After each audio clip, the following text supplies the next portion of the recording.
மதுராந்தகம் அருகே பட்டப்பகலில் வீடு புகுந்து கொள்ளையடிக்க முயன்ற 3 பேரில் 2 வரை பொதுமக்கள் பிடித்து போலீசாரிடம் ஒப்படைத்த ட்ரோன் காட்சிகள் வெளியாகியுள்ளன.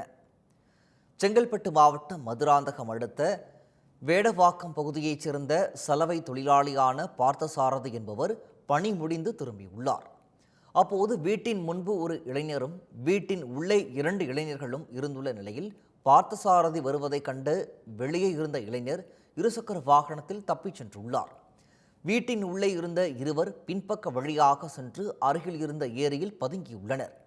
இதனைத் தொடர்ந்து அப்பகுதி மக்கள் ஏரியில் ட்ரோன் காட்சி மூலம் தேடும் பணியில் ஈடுபட்டனர். பின்னர் ஏரியில் உள்ள கோரை புதர்கள் நடுவில் மறைந்திருந்த இருவரை பிடித்து போலீசாரிடம் ஒப்படைத்தனர்.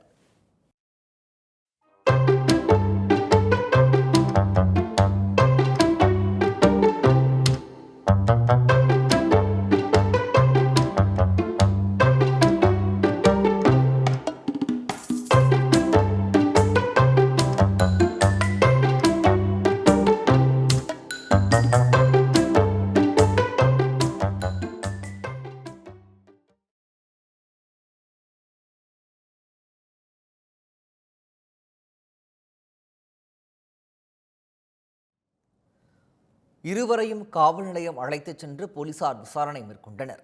அதில் கொள்ளை சம்பவத்தில் ஈடுபட்ட இருவரும் பல்லாவரத்தைச் சேர்ந்த சஞ்சய் ஜான்சன் என தெரியவந்தது. இதனைத் தொடர்ந்து இருவரையும் கைது செய்த போலீசார் தப்பியோடிய மற்றொரு இளைஞரை தேடி வருகின்றனர்.